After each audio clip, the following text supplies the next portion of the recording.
The boardroom erupted in applause as my presentation, my 18 months of research, my sleepless nights, my breakthrough algorithm, flashed across the screen under Richard Thornwell's name. My hands gripped the leather portfolio so hard the edges cut into my palms, leaving white crescents that would bruise by morning.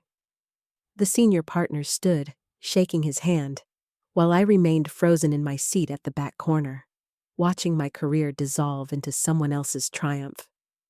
Hello, everyone. Thank you for being here with me today. Before I start my story, I would love to know what city you are joining me from. Feel free to share it in the comments. Now, let me immerse you in this story. The meeting adjourned and bodies filed past me, expensive cologne and congratulatory murmurs filling the space. I gathered my things with mechanical precision, each motion deliberate, keeping my face neutral, even as rage burned through my chest like acid. Richard caught my eye across the emptying room and had the audacity to smile. That same warm, mentor-like expression he'd worn 6 years ago when he'd first asked to review my work. I took the stairs instead of the elevator, needing the physical exertion to channel the violence trembling through my muscles. 12 flights down, my heels clicking against concrete, echoing in the sterile stairwell. Sweat gathered at my temples despite the air conditioning. This wasn't the first time. It was the 7th. 7 projects, 7 promotions for him. 7 times I'd swallowed my fury and told myself to be patient, to play the game, to wait for the right moment. The parking garage smelled like exhaust and motor oil. My car sat in the dim corner where I always parked it, away from the executive spots near the entrance. I threw my portfolio onto the passenger seat and sat behind the wheel, hands shaking now that no one could see. The leather steering wheel was cool under my grip. Outside, shadows stretched long across the concrete pillars. My phone buzzed. A text from Richard. Great job on the preliminary research for today's presentation. Your contributions are noted. Contributions. Preliminary research. The words blurred as I stared at the screen. I'd spent 6 years building an invisible cage around myself, brick by brick, smile by smile. But cages worked both ways. While Richard had been taking credit, basking in recognition, I'd been documenting everything. Every email, every original file with timestamps, every witness to our private meetings where I'd presented ideas that later became his innovations. The evidence sat encrypted on 3 separate drives, organized, dated, irrefutable. My breathing steadied. I started the engine and pulled out of the garage, merging into the evening traffic. The city lights reflected off wet pavement from an earlier rain, creating rivers of red and white across the asphalt. Rush hour trapped me between a delivery truck and a sedan, giving me time to think, to plan. The law firm of Chen & Associates occupied the 14th floor of a building 2 miles from my office. I'd scheduled the consultation 3 weeks ago, using a personal day, paying the retainer from my savings. The attorney, Ms. Patricia Chen herself, had reviewed my documentation with the kind of focused intensity that made my pulse quicken with something that might have been hope. "This is thorough," she'd said, turning pages of printed emails. "Exceptionally thorough." Now, stopped at a red light, I pulled up her number. My thumb hovered over the call button. Traffic moved forward, and I set the phone down, driving instead toward my apartment in the warehouse district. The decision was already made. I just needed to choose the timing. Home was a converted loft with exposed brick and industrial windows. I dropped my bag by the door and walked to the kitchen, pouring whiskey into a heavy glass. The burn down my throat was clean, simple. Outside, the city hummed with its evening rhythm. Sirens in the distance, voices from the street below, the perpetual motion of lives intersecting and diverging. My laptop sat on the dining table where I'd left it that morning. I opened it and pulled up the folder labeled Archive Personal Projects. Inside were 63 files, each one a piece of stolen work, stolen recognition, stolen future. My finger traced the trackpad, hovering over the email draft I'd prepared last week. Tomorrow was the executive review. The partners would formally announce Richard's promotion to Vice President of Innovation. There would be champagne, another round of handshakes, another speech about his visionary leadership. I took another sip and began typing. I deleted the cautious opening and rewrote it, fingers moving faster now across the keys. The words came sharp and clean, each sentence a surgical cut through 18 years of silence. I attached 12 files, the most damning ones, documentation that showed Richard's edits to my original reports, emails where he'd copied my language verbatim, presentation decks with my metadata still embedded in the file properties. The cursor blinked in the To Is field. I typed the email addresses for all 7 partners, then added the board members. My hand cramped, and I flexed my fingers, rolling my shoulders back. The whiskey glass was empty. I refilled it halfway and returned to the screen. The send button glowed blue and white, a small rectangle that contained the detonation of everything I'd built. My finger clicked the trackpad once. The swoosh sound felt too quiet for what had just happened. I closed the laptop and stood, walking to the windows. The city stretched out below, lights flickering on as dusk deepened into night. My reflection in the glass looked ghostly, translucent. I pressed my palm against the cool pane and felt my heartbeat throbbing against the surface. The phone rang at 6:43 in the morning. I was already awake, had been since 4, lying in bed watching shadows shift across the ceiling. The screen showed Richard's name. I let it ring through to voicemail, then watched as 2 more calls came in rapid succession. Text messages began arriving, fragments of panic in digital form. By 7:15, I was dressed in my charcoal suit, the one I saved for client presentations. My hands were steady as I applied lipstick, blotted it, checked my teeth. The mirror showed someone who looked ready for battle, jaw set, eyes clear. The office building loomed against the morning sky, all glass and steel and borrowed light. I pushed through the revolving doors and nodded to the security guard, same as every other day. The elevator was empty. I rode it to the 14th floor and stepped out into the reception area. The usual morning hum was absent.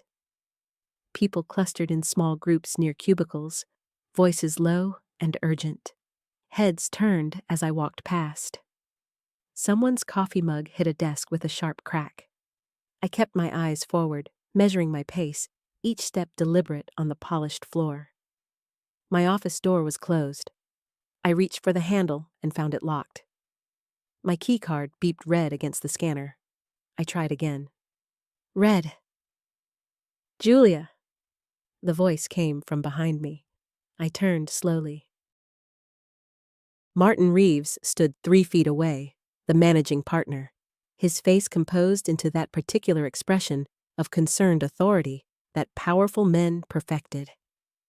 Behind him, 2 security guards flanked the corridor. "We need to talk," he said. "Conference room, now." I followed him down the hallway, aware of the guards maintaining their distance but present, a subtle threat wrapped in corporate protocol. The conference room was the small one, windowless, with gray walls and a table scarred from years of elbows and laptop edges. Martin closed the door and remained standing. I pulled out a chair and sat, crossing my legs at the ankle, folding my hands in my lap. He studied me for a long moment, his jaw working like he was chewing something tough. "That email you sent last night, that was quite an accusation." "It wasn't an accusation," I said. "It was documentation." His eyebrows lifted slightly. He moved to the head of the table but didn't sit, gripping the back of a chair instead. His knuckles whitened against the dark leather. Richard has been with this firm for 20 years. His reputation is impeccable. I said nothing. The silence stretched between us, elastic and taut. Somewhere in the building, a phone rang distantly, then stopped. Martin pulled out the chair and sat, leaning forward across the table. His cologne, something woody and expensive, filled the small space. I watched his fingers drum once against the surface, then still. "You're making this very difficult for everyone." I kept my eyes on his face, on the slight tick near his left temple that betrayed more than his controlled voice ever would. My pulse hammered in my ears, but I forced my breathing to remain steady, shoulders square against the chair back. "I have copies," I said, "of everything." His jaw tightened. The drumming started again, faster this time. Then he pushed back from the table and stood, walking to the corner of the room where a water pitcher sat on a credenza. He poured himself a glass with deliberate slowness, the liquid catching the fluorescent light. He didn't offer me any.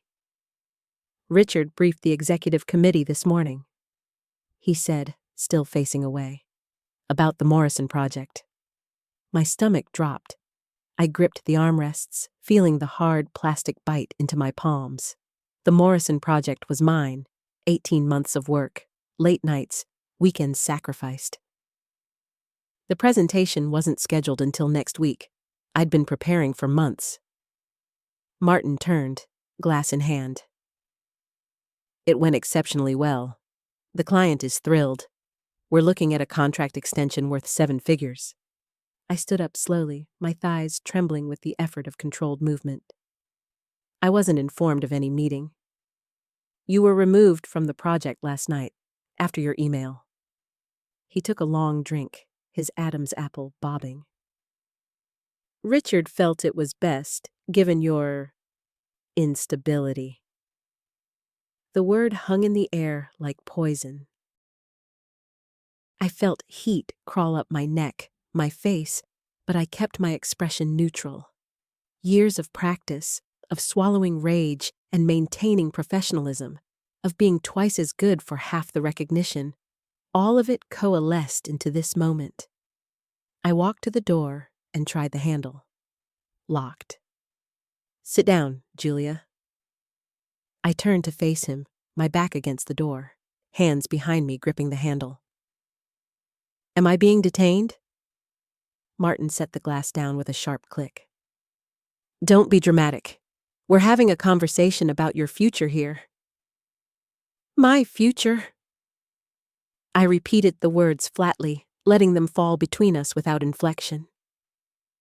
He moved closer, stopping just inside my personal space. A power play.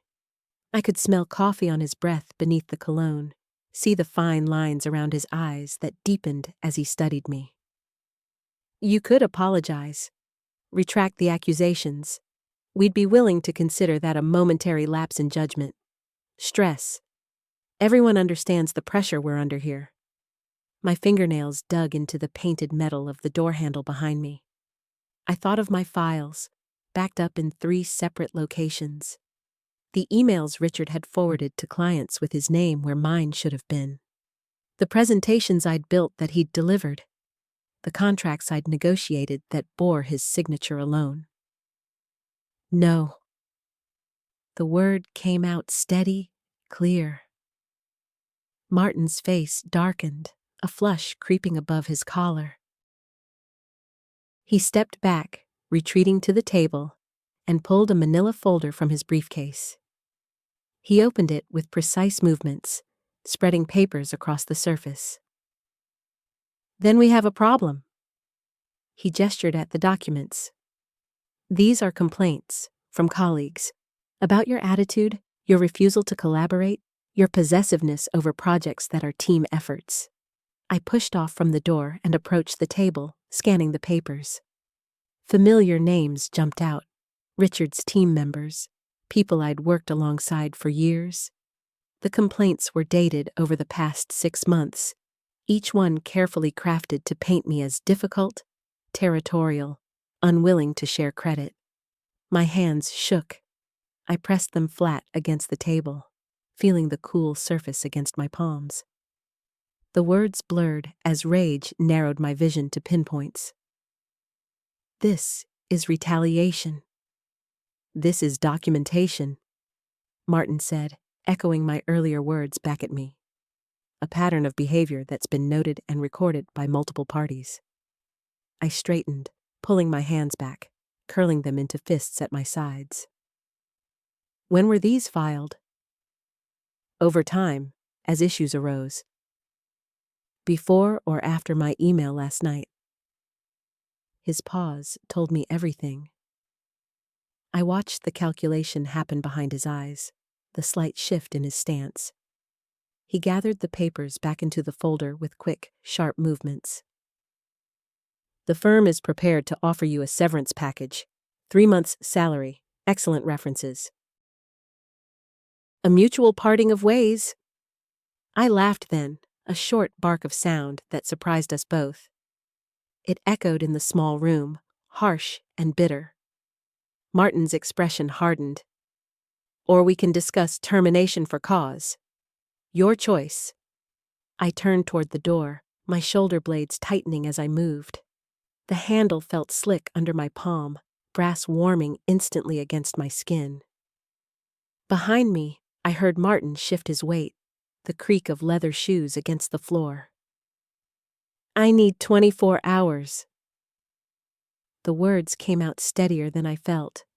I didn't wait for his response, just pulled the door open and stepped into the hallway. Fluorescent lights hummed overhead, casting everything in that familiar, sickly yellow.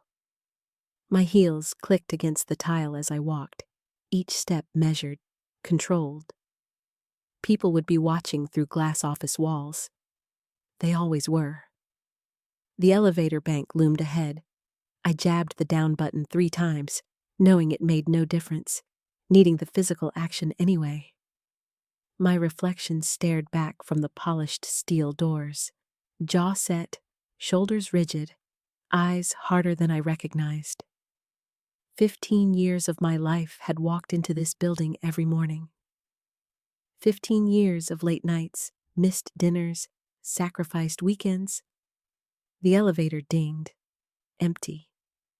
I stepped inside and finally let my spine curve, pressing my forehead against the cool metal wall. The descent made my stomach drop, or maybe that was just everything else collapsing around me. Ground floor. The doors slid open to reveal the lobby, all marble and glass and corporate sterility. I moved through it like a ghost, past the security desk where Tony usually waved and smiled. Today, he kept his eyes down, suddenly fascinated by his computer screen. Word traveled fast. Outside, October air slapped my face, carrying the smell of exhaust and roasting nuts from the corner vendor. The sidewalk churned with lunch-hour crowds. I let myself be carried along for half a block before breaking away, ducking into a coffee shop I'd never entered, despite passing it twice daily for years. The barista, a kid with green hair and multiple piercings, barely looked up. I ordered something, didn't matter what, and took it to a corner table, wrapping both hands around the paper cup. The heat seeped through, grounding me. My phone buzzed, then again, and again. I pulled it out, watched the screen light up with messages, most from colleagues, carefully neutral subject lines that probably contained equally careful distance. 1 from my sister, 3 from numbers I didn't recognize, 1 email from Richard. My thumb hovered over it. The preview showed only the first line.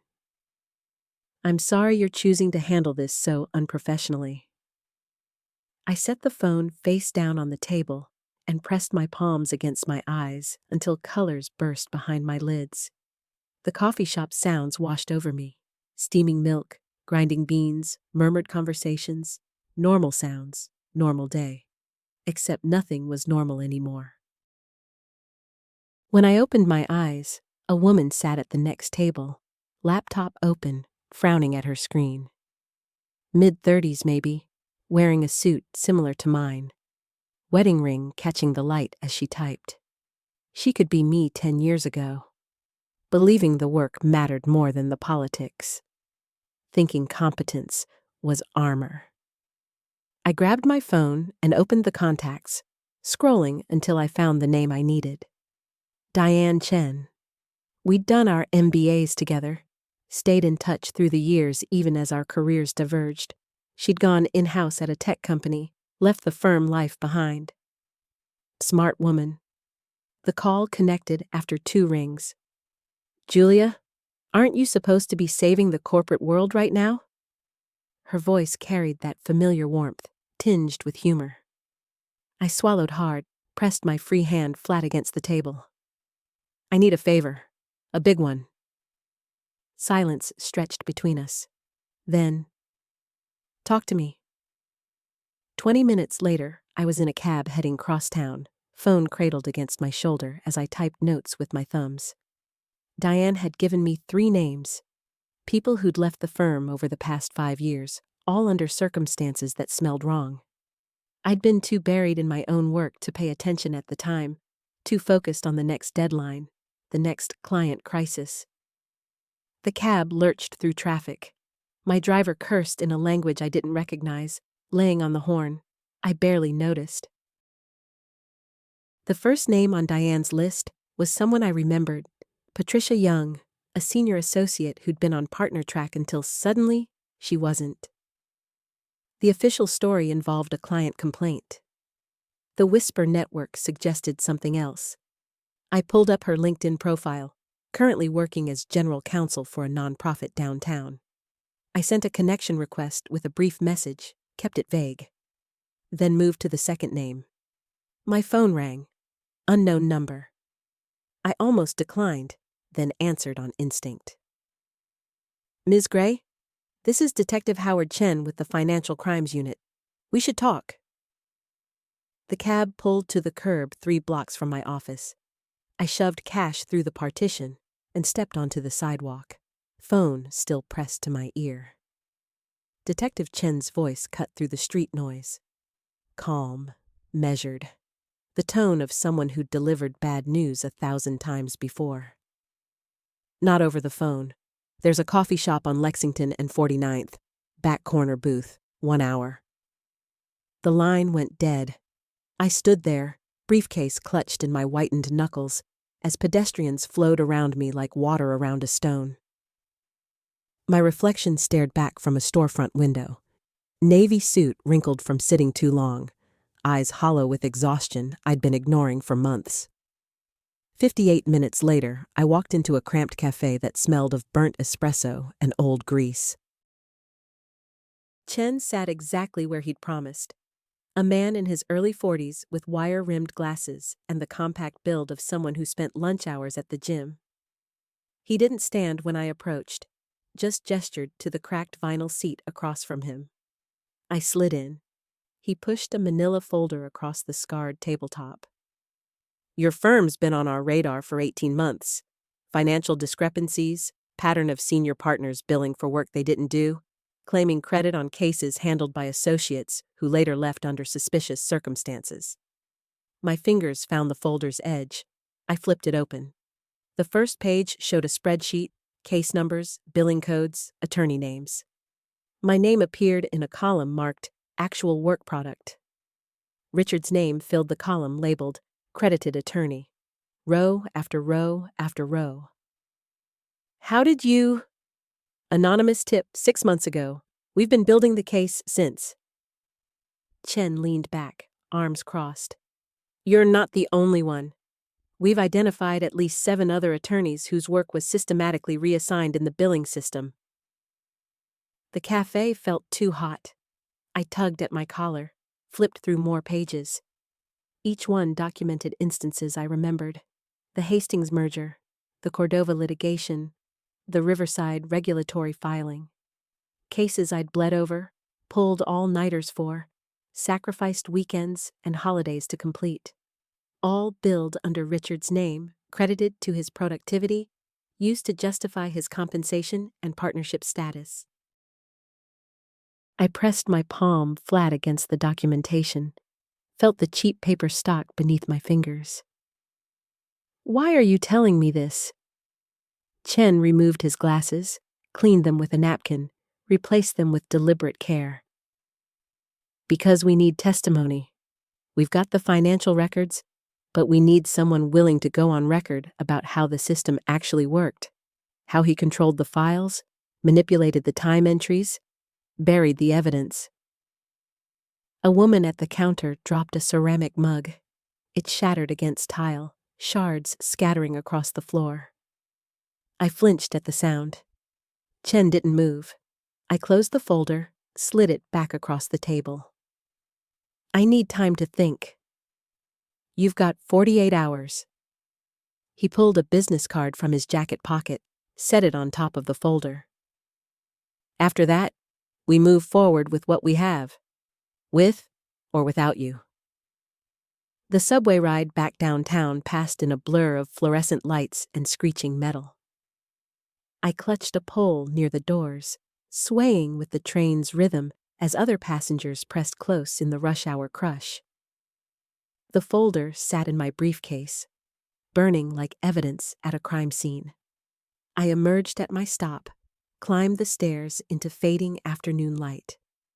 My phone buzzed, a text from Patricia Young, the former associate Diane had mentioned. 3 words: "I'll talk. Call me." The firm's building loomed ahead, glass and steel reflecting the burnt orange sky. I stopped on the sidewalk, stared up at the 43rd floor where my office sat, where Richard was probably sitting in his corner suite, preparing for another client dinner he'd bill at premium rates. My thumb hovered over Patricia's number. Then I was walking, not toward the office, but away from it, feet carrying me east toward the river. I needed air. I needed space to think without the weight of that building pressing down on my shoulders. The esplanade stretched empty, except for a few joggers and a man walking a massive German shepherd. I found a bench facing the water, sat down hard. The folder emerged from my briefcase almost of its own accord. I opened it again, this time reading every page, absorbing every detail Chen's team had compiled. They'd found emails, dozens of them, recovered from the firm's backup servers. Richard instructing IT to transfer file access. Richard modifying time entries after the fact. Richard requesting that certain associates' names be removed from court filings, replaced with his own. A systematic pattern stretching back 7 years, maybe longer. My hands shook as I turned the final page. At the bottom sat a financial analysis, estimated value of work Richard had claimed that others had performed. The number made my vision swim. $7.3 million in billings, $7.3 million in revenue credited to him, used to justify his compensation, his bonuses, his status. I pulled out my phone, called Patricia. She answered on the first ring. "He did it to you, too." Not a question. For 3 years. Every major case I touched, every deal I structured. By the end, I couldn't prove any of it was mine. Her voice carried an edge like broken glass. "I tried to fight it. They bought me out with a severance agreement and an NDA. I'm going to testify." Silence stretched between us, filled only by the sound of water lapping against concrete pilings.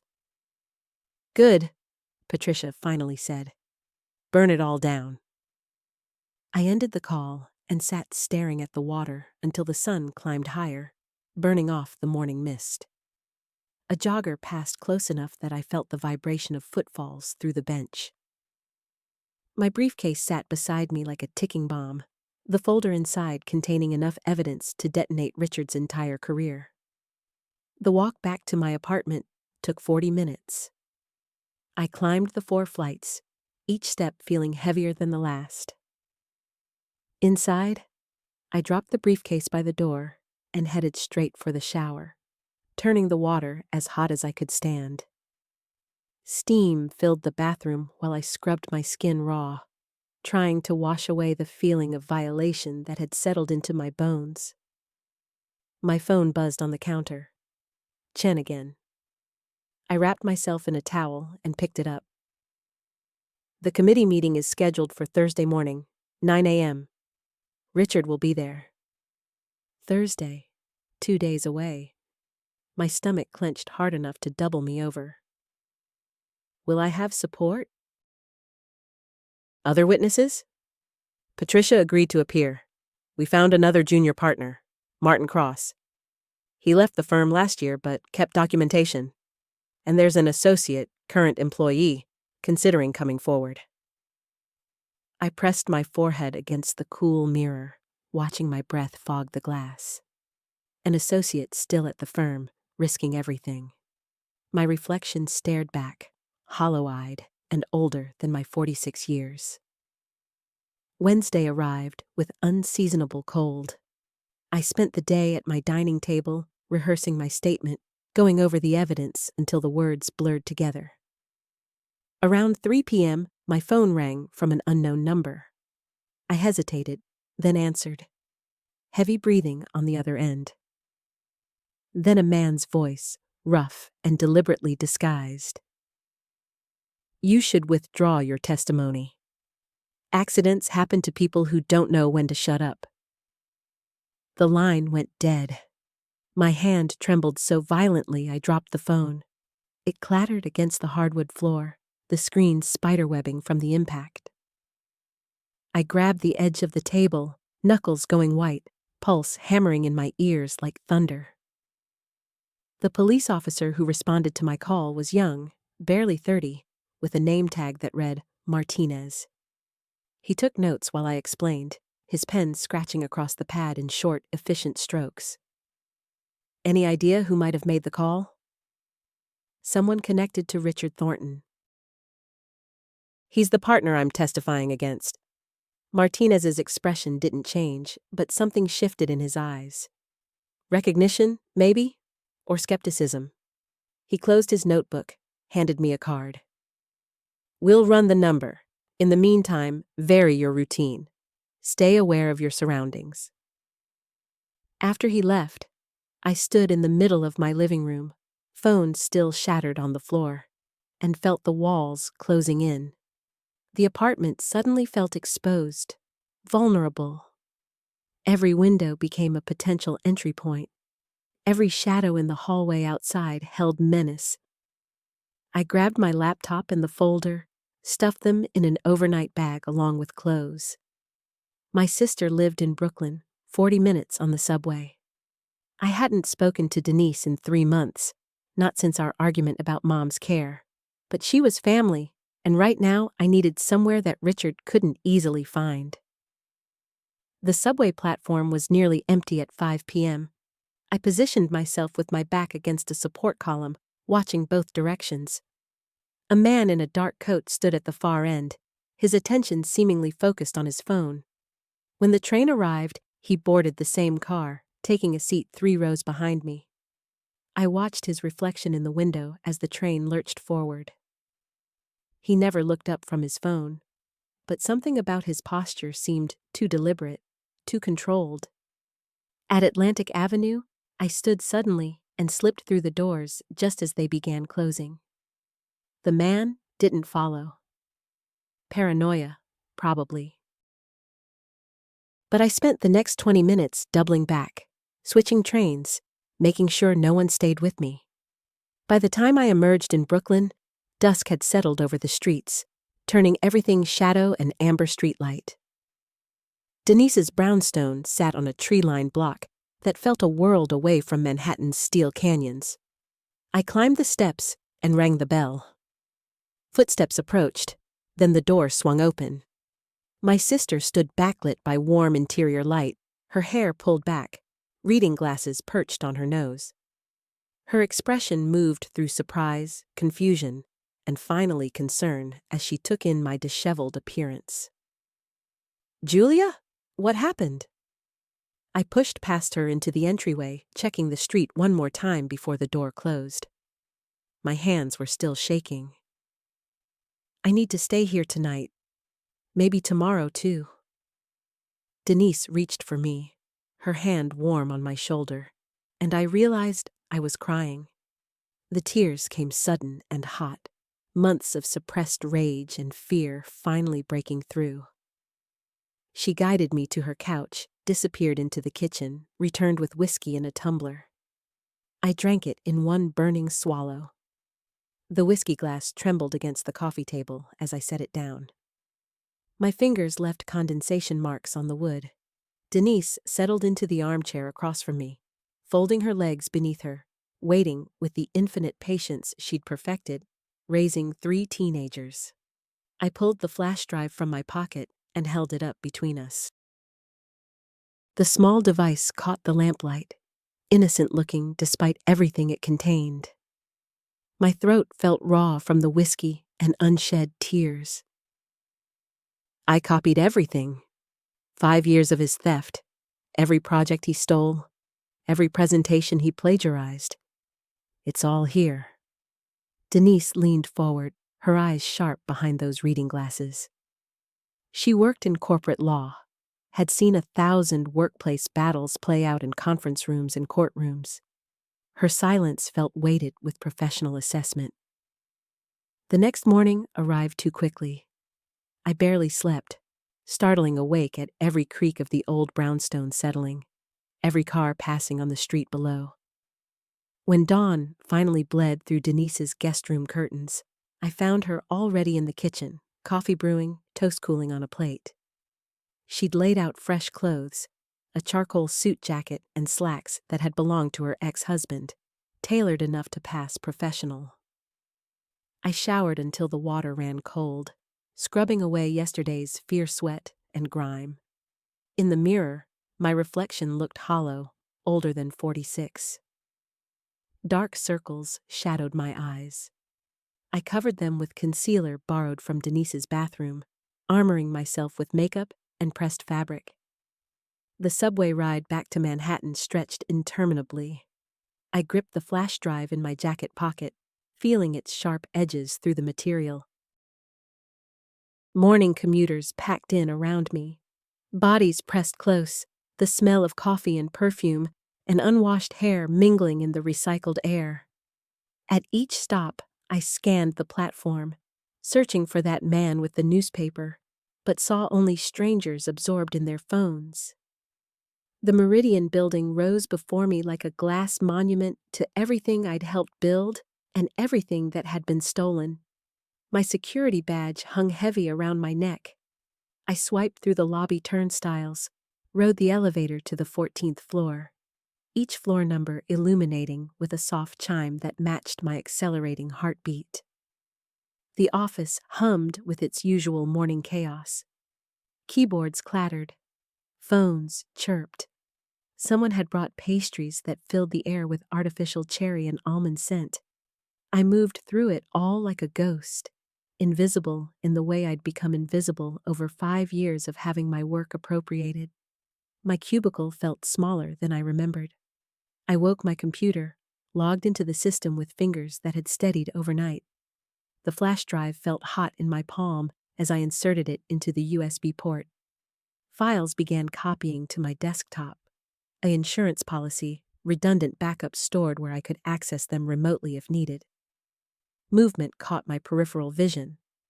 Through the cubicle's half wall, I watched Richard stride past accounting, his hand pressed to someone's shoulder in that practiced gesture of false camaraderie he'd perfected. He wore navy today, expensive tailoring that probably cost more than my monthly rent. His laugh carried across the office space, confident and booming. My stomach turned acidic. I minimized the file transfer window and pulled up my email instead. 17 new messages had arrived overnight. The third one down made my breath catch. From HR Department, Patricia Holcomb. Subject, mandatory meeting, 10 a.m. today. Message, Julia, please report to conference room C at 10 a.m. This meeting is required and not optional. The timestamp showed it had been sent at 11 last night. My hands found the desk edge, gripping hard enough that my knuckles went pale. Conference room C was where they handled terminations. Small, windowless, far from the main office space where uncomfortable conversations wouldn't disturb productivity. I checked the clock. 9:47 a.m., 13 minutes. The file transfer bar on my screen read only 63% complete. I tapped my fingers against the desk, each second crawling past with agonizing slowness. Around me, the office continued its oblivious rhythm. Someone laughed at a shared meme. The printer whirred and beeped. My computer hummed, processing, copying, backing up 5 years of evidence while the clock ticked toward my execution. 68%, 72, 79. At 9:56, the files finally finished transferring. I ejected the flash drive, slipped it back into my pocket, and stood on legs that felt disconnected from my body. The walk to conference room C stretched impossibly long, past familiar desks and faces that didn't look up, through hallways I'd navigated thousands of times before. The conference room door stood slightly ajar. Through the gap, I could see Patricia Holcomb from HR seated at the head of the small table, her expression professionally neutral. Richard sat beside her, and my entire body went cold when I recognized the third person, Martin Chen, the company's senior legal counsel. 3 against 1. They'd brought lawyers. I pushed the door open and stepped inside. The door clicked shut behind me with the finality of a vault ceiling. I pulled out the chair opposite them, the metal legs scraping against linoleum loud enough to make Patricia flinch.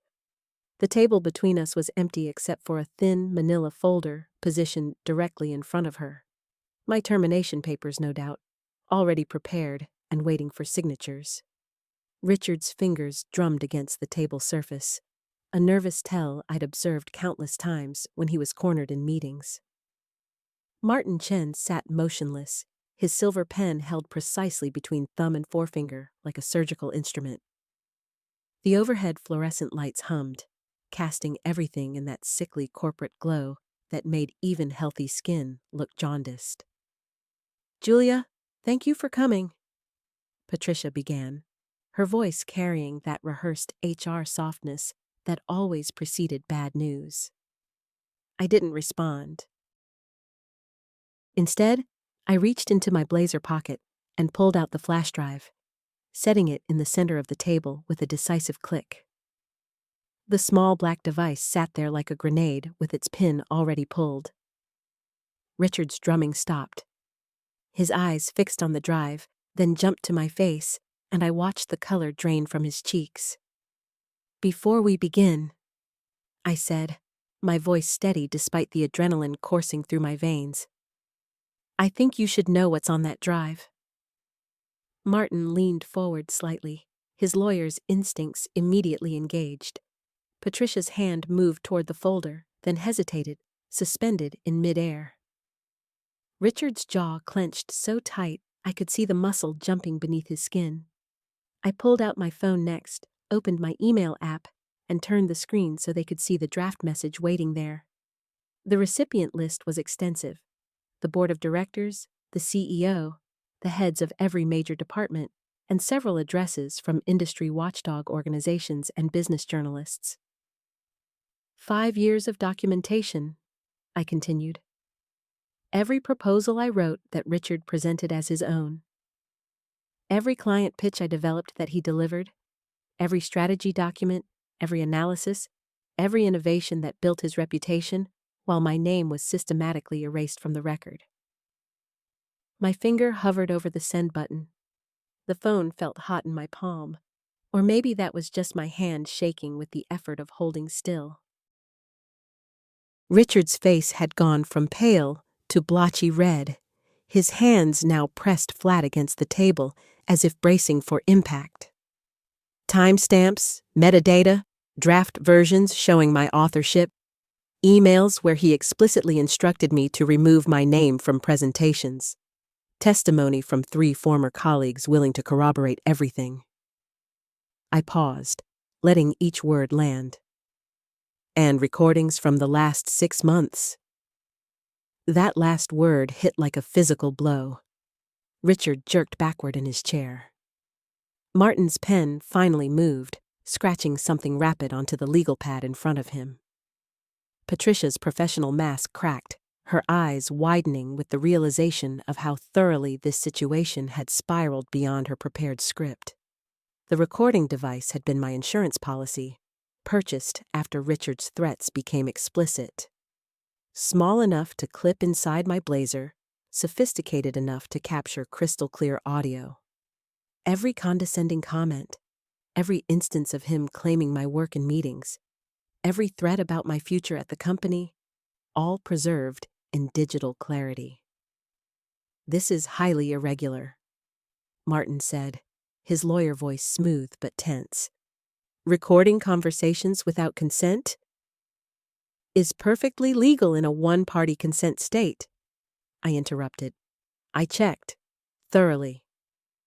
The silence that followed felt thick enough to choke on.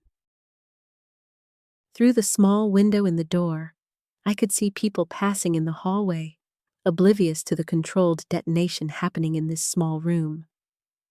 My heart hammered against my ribs, but I kept my breathing measured, my posture straight, my expression neutral. Richard finally found his voice. "You're bluffing." I tapped my phone screen, navigating to the audio files folder, and hit play on a random selection. His voice filled the room, captured from last month's strategy meeting. "Excellent work on the Morrison account, Julia, but when I present this to the board, we'll need to simplify the messaging. I'll handle the revisions and delivery. No need to mention the development team. These things are always attributed to department leadership." I stopped the playback. Richard's face had gone ashen again. Patricia was writing something now, her pen moving in tight, controlled strokes. Martin leaned back, reassessing, calculating new angles. "Here's what's going to happen," I said, my voice cutting through the tension. "I'm walking out of here with a severance package that reflects my actual contributions to this company. Full benefits continuation for 18 months, and a letter of recommendation that accurately represents my work, signed by the CEO, not Richard." I stood up, leaving the flash drive on the table, but pocketing my phone. The motion felt powerful, deliberate, like stepping into a different version of myself, one who had finally stopped accepting less than she deserved. "You have until 5 o'clock today to have the paperwork ready. If I don't have a signed agreement by then, that email goes out at 5:01, along with copies to the Labor Department and the EEOC, because I've documented enough discriminatory patterns to keep your legal team busy for years." My hand was on the door handle when Patricia spoke. "Wait." I turned back. She'd opened the manila folder, revealing not termination papers, but what looked like a settlement agreement template. Martin was already writing, amending, crossing out sections and adding new ones. Richard sat frozen, his hands still pressed against the table, his entire career potentially unraveling in front of him. "Give us 2 hours," Patricia said. "We'll have something for your review." I nodded once and walked out, closing the door behind me with careful control. The hallway seemed brighter, the air easier to breathe. My legs carried me back toward my desk on autopilot, but everything felt different now. The weight I'd been carrying for 5 years suddenly, impossibly lighter. I cleared out my desk in methodical sweeps, each item a small ceremony of reclamation. The silver pen Dad gave me when I earned my MBA went into my bag first. My certifications came off the wall, leaving pale rectangles on the beige paint. The framed photo of Mom at her retirement party. 3 years of performance reviews. The honest ones Richard never saw, written by team members who knew the truth. The office hummed with its usual afternoon energy, but people kept glancing my way. Sarah from accounting walked past twice, slowing each time like she wanted to speak. I caught her eye the second time and smiled. a real one that reached my eyes. She smiled back, understanding something without words being exchanged.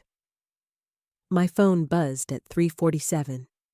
Patricia's assistant requesting my presence in the executive conference room. The paperwork sat waiting in 3 neat stacks when I arrived. Patricia stood by the window, her reflection sharp in the glass. Martin occupied the same chair as before, but Richard's seat remained empty. The absence spoke louder than his presence ever had. "We've addressed each point from your list," Patricia said, gesturing to the first stack. "The severance reflects your actual contribution to the Meridian contract, the Chen Technologies implementation, and the Westfield restructure. Financial terms are outlined on page 3. I sat down and started reading. The numbers made my breath catch. Not the insulting offer from this morning, but something that reflected 5 years of stolen credit, quantified in black and white. My hands stayed steady as I turned pages, though my heart hammered against my ribs. The benefits package extended through 24 months, not the 18 I'd requested. Healthcare, dental, vision. Professional development stipend, and a clause preventing any disparagement or interference with future employment opportunities.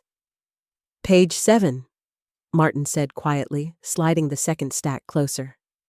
"Letter of recommendation, CEO signature as requested, but Patricia and I added our endorsements as well." I read through it twice. The words described my actual work, the systems I'd designed, the teams I'd built, the revenue I'd generated. My vision blurred at the edges, and I blinked hard, refusing to let tears fall here. The third stack was thinner. Mutual non-disclosure agreement with standard clauses, except for one addition that made me pause. "The company acknowledges no admission of wrongdoing," I read aloud. "But Richard Donovan's resignation is noted as concurrent with this agreement."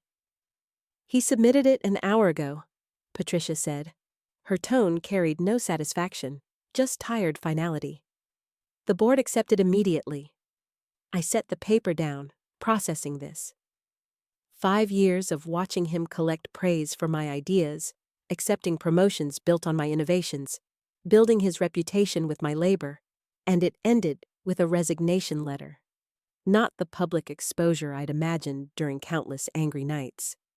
Not the dramatic unmasking I'd fantasized about. But it was over. "We're also implementing new project attribution protocols," Martin added. "Individual contributions tracked and documented at every phase." "What happened to you won't happen to anyone else here."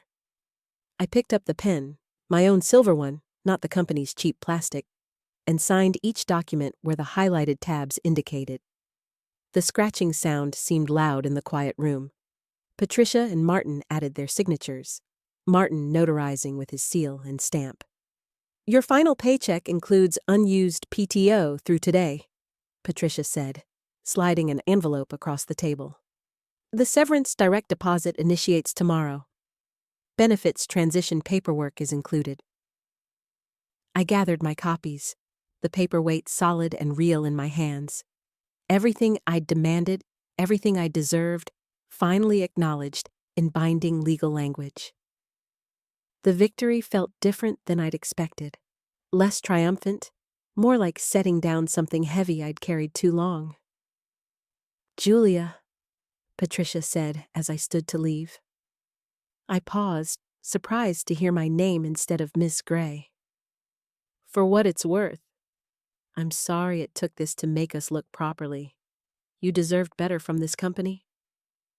I nodded once, unable to trust my voice with a response. The acknowledgement meant something, even coming late. The elevator ride down felt longer than usual. I watched the floor numbers descend, my reflection visible in the steel doors, a woman who'd finally stopped accepting less. The lobby opened before me, late afternoon sun streaming through the glass entrance. My phone rang as I pushed through the revolving door. An unfamiliar number with a local area code. "This is Julia." "Ms. Gray?" "This is Denise Chen, Chen Technologies." We met briefly at the industry conference last spring. I remembered. Sharp suit, sharper questions about system integration approaches. I'd explained my methodology while Richard hovered nearby, ready to interject. Your name came up in conversation with a colleague yesterday, she continued. We're expanding our consulting division and looking for someone with expertise in organizational system design. Would you be interested in discussing a senior director position? The street noise faded as I focused on her words. Senior director. Not assistant, not associate. A position matching what I'd actually been doing all these years.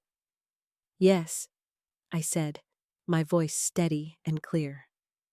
I'd be very interested. We scheduled a meeting for next week.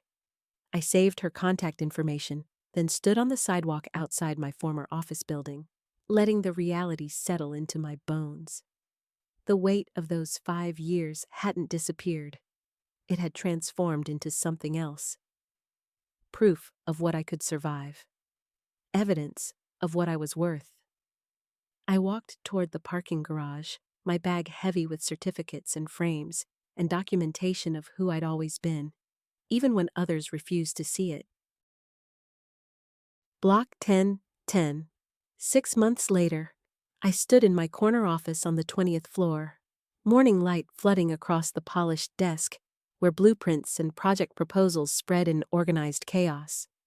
Through the glass wall behind me, the city stretched toward the harbor, boats cutting white trails through gray-blue water. My reflection ghosted across the window. Navy blazer, natural hair pulled back, posture relaxed but alert. The nameplate on my desk read, Julia Gray, Senior Director of Systems Integration.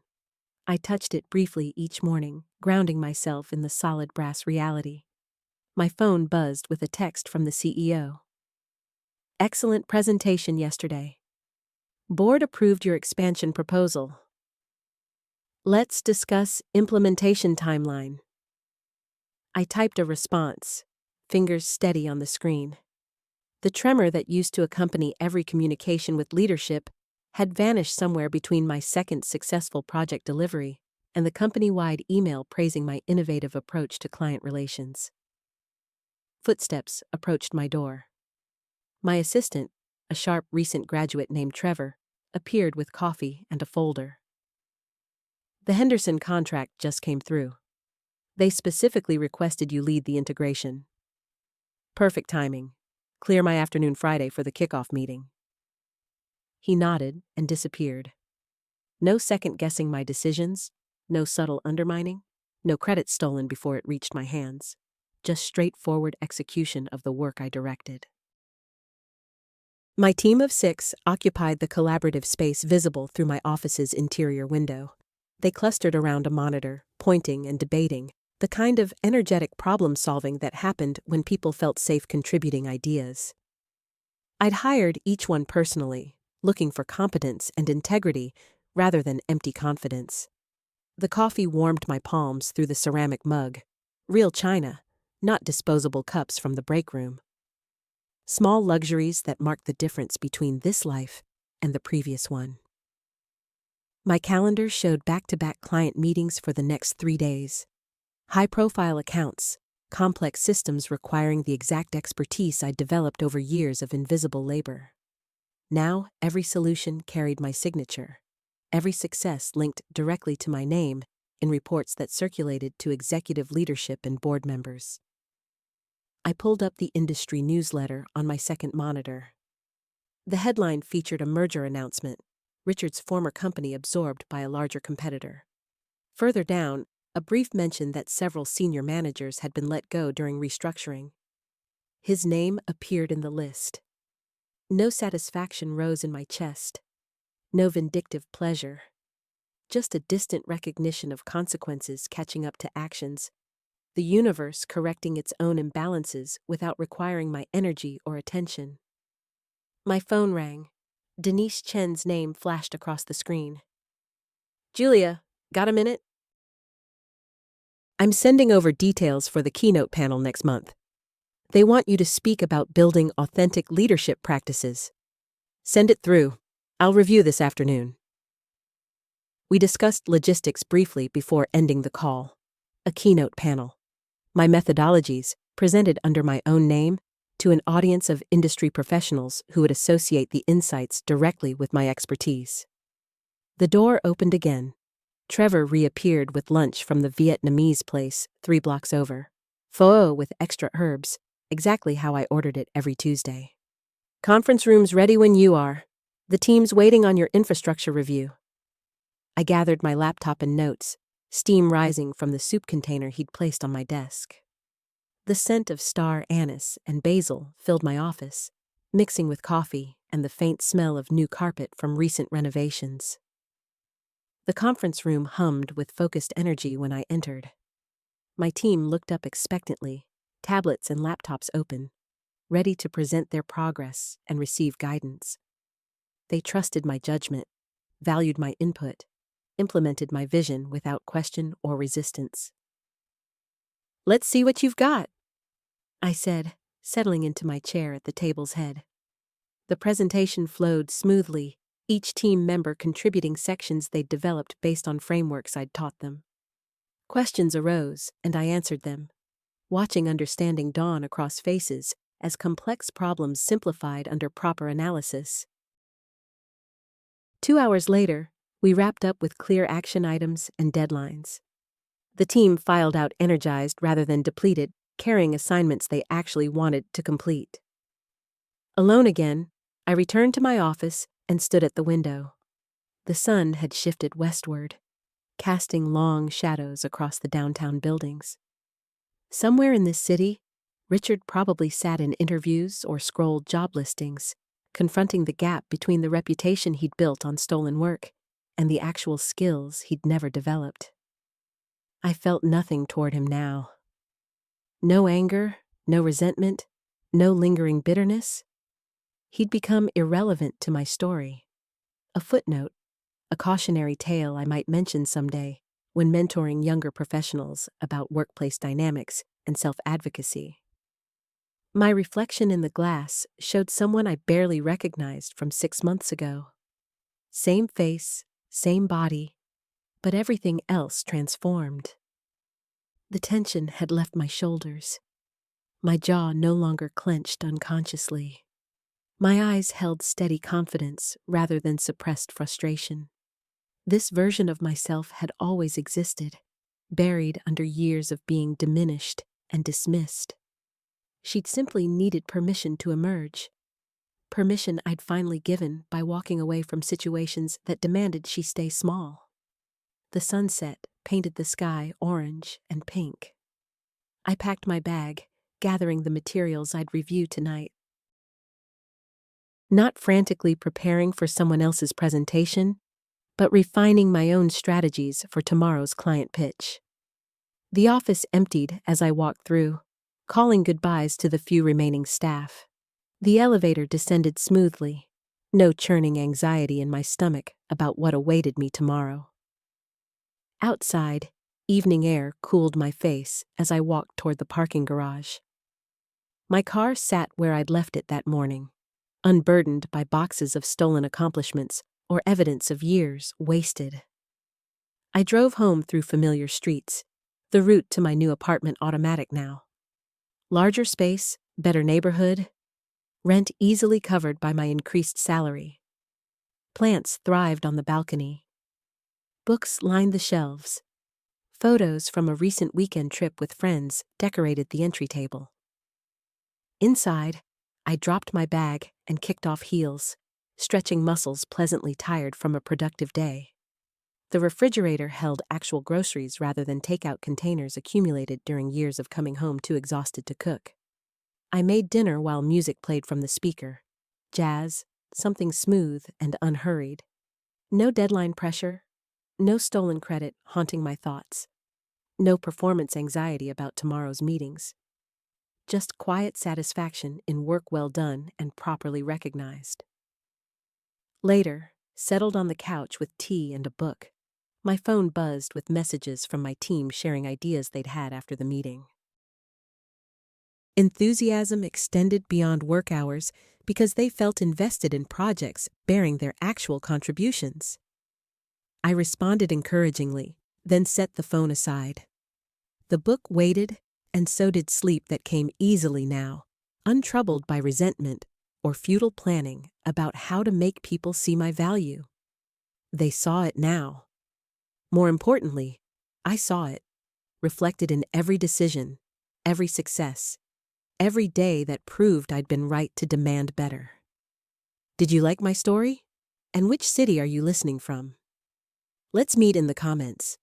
If you like the story, you can support me by sending a super thanks so I can keep bringing more stories like this.